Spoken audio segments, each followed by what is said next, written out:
Hi everyone, I wanted to show you as I have congestive heart failure. I've had that for 15 years as a result of having a massive heart attack from a very severe infection that I had 15 years ago. As there is so much misinformation right now on how somebody should be taking care of themselves as a patient, I thought it would be important to kind of show some reality and how things are when you are being an active part of your care and the things that you do every day to maintain your own health. And then if you notice that something isn't right, and how you reach out to your doctors. Now, as I have an established condition with my heart, I've had many heart monitors and medication, etc., etc. I go in once a year for my cardiac exams, and they'll determine what I need to do in that, how I'm doing, if that I need to do, I can't remember what it's called right now. Not the treadmill. They don't make me do that. We learned the hard way. I did the treadmill once and I ended up in the ICU an hour later. So we don't do the treadmill. We do other things, but I just can't think of the word right now. So anyway, I got my watch, all set up with my, new phone, and my watch was showing something interesting. It was showing that when I sleep, my heart rate was going down to 32 and 36. And I was putting my range at 32 to 118, 36 to 136. It was really weird. So I messaged my doctor, because when you're a good patient, you have your care team and you have a patient portal, and you if you have any concerns about your heart, don't mess around with it. Go to the ER. They don't mind, call 911 if you don't feel right. What this does here, I'm going to show you on my phone, on my watch really quick. It essentially is giving a, right here. So this one right now, I just put it on. So it's giving me my range right now is 74 to 99. But it can essentially do an EKG essentially and give me that reading. And that's where it was giving me something kind of curious. So I took a couple of pictures of what it was doing, and I sent those pictures, went into my patient portal, sent those pictures to my cardiologist and my primary care doctor. And within an hour, the nurse called and said, yeah, that's a little low. Let's make sure that that's what's happening, and that it's not just something going on with the watch. It's not picking up something. Let's see. Now, in the past, when you used to have heart monitors, you'd have to be on this list, until you could get one, because there's only a few. They were all really bulky. You had a lot of wires coming out of you. You looked like you were going to, blow something up. You certainly couldn't have gotten on a plane the way that it would look. But now I wanted to just kind of show the way that things are. So again, my condition is managed. It is stable. When I had issues with my heart beginning at age 20, I had a lot of palpitations and rapid heart rate. It would go, into the 200s, and I have documented SVT. So I had already had some workups and was on medication for my heart, and my blood pressure was problematic. I don't drink or smoke or do drugs or anything like that, and didn't at that time especially. Now I try to drink a little bit just because I feel like it. My kids are all grown, so I try to drink every once in a while to try to see what I'm missing out on. But anyway, my heart palpitations and heart racing were something that I was familiar with. The day that I had a heart attack, I had just gotten out of the hospital from being in there for a few weeks for the infection, and was home, and my husband never stays home, and he stayed home that day. And something woke me up. Something was wrong with my body. I knew it, and I tried to wake up, and I felt like everything was very, very heavy on my body. It felt literally like there was just like lead, like bricks on my heart. My whole body, I could not move. My whole body was very, very heavy.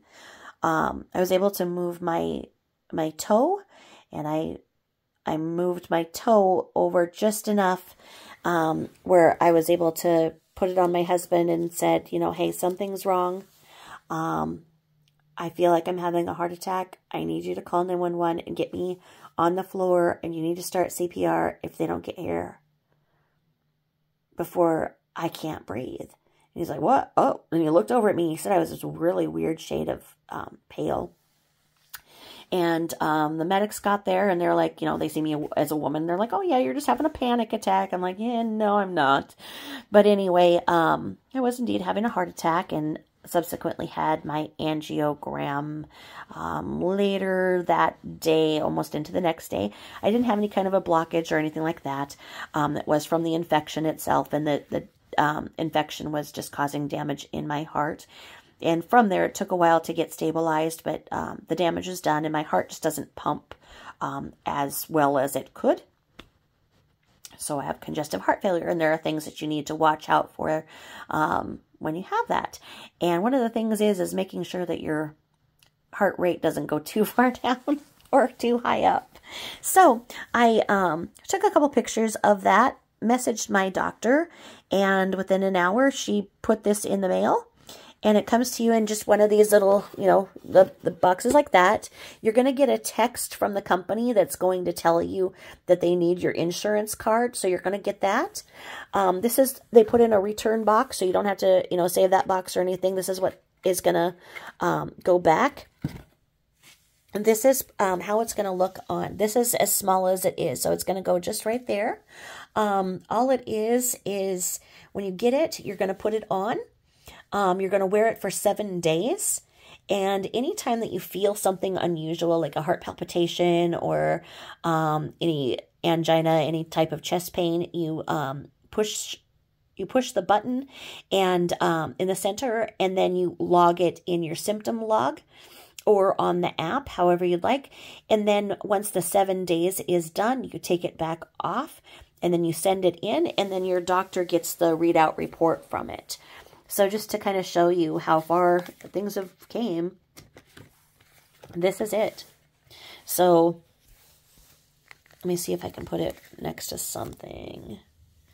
This is what you're dealing with. So literally like the top of my finger, it's like not even a whole finger length is that. And so then, you know, it has all the instructions, and that's the sticky part.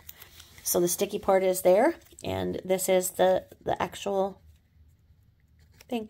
So you have to, you know, really get your skin abraded. You have to, you know, you have to do your alcohol prep and abrade your skin, and kind of like scratch it and really irritate it, essentially, so that then it'll stay really good.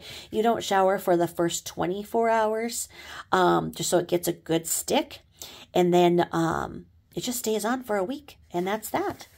If I were to have anything else, you know, that concerned me, I, of course, would go to the ER for any of that. But I just thought that because there's so much misinformation going on one of the people that I cover on my channel here. And thank you for all of the newbies that have came over. I hope that we will all be able to really get some good conversations going about a lot of different things and start to get to know each other better. And I just thought this would be one little way that I can go and say, you know what, there's misinformation out there. You don't need to be running to the doctor and the emergency room and where else was she saying? She was going every day. You can be a good steward of your own health and be proactive in your own care, and things aren't necessarily always catastrophic. That there are some pretty neat things now, and technology has came so far. Like I say, this is pretty cool. So I had my heart attack at 36. 36 years old with 6 kids, and had a big ass heart attack, and I am 50 now, so I've had that for 14 years. So just thought that I'd let you know that's kind of a cool thing. And ask your doctor, you know, if you're having problems like that and you feel like you're having heart palpitations, something doesn't feel right, or you have one of these fancy new watches and it's showing something that's not looking right, like your range is too much, or too high too often, this is all you're going to deal with, really. I mean, if you already had a cardiac workup, then this is what they'll do. I think that they're getting to the point where they're going to send this out to more people that, you know, so that before they have to go through all of the other invasive tests and whatnot. But I just think this is a really, really cool thing. It's, it gives peace of mind when your doctor gets the report and says, yeah, okay, we're going to do this. We're going to mess with your medication just a little bit, or we're going to stop this, or we're going to half this, or have you take some in the morning, some at night. It's just such a nice peace of mind. Just showing that not everything needs to be a big, huge crisis. We can all work together to be healthy and do all of the things that we need to do to make sure that we are minimizing our risk of damaging our hearts, like, you know, not smoking, not drinking, not drugging, all that good stuff. So anyway, let me know if you have any questions. And again, thank you to all of you newbies out here. And thank you to all of you guys who have been here since day one. I love you all so much. You guys are always so good to me. And I'm just so excited about how all of this is coming through, that we've always had these great conversations in the comments and whatnot. And if you ever need to email me, it's at tabithajane0@gmail.com. Not great at getting back to you within the first couple of days. It might take up to a week or so, but I will get back to you. And please feel free to ask me anything. Talk to me about anything. I'm an old bird. I've heard a lot. You won't shock me. You can ask me for advice, but if you ask me for advice, I'm going to give it. So there you go. All right. Well, thank you so much. And again, this is that Zeo patch. All right. Talk to you later. Bye-bye.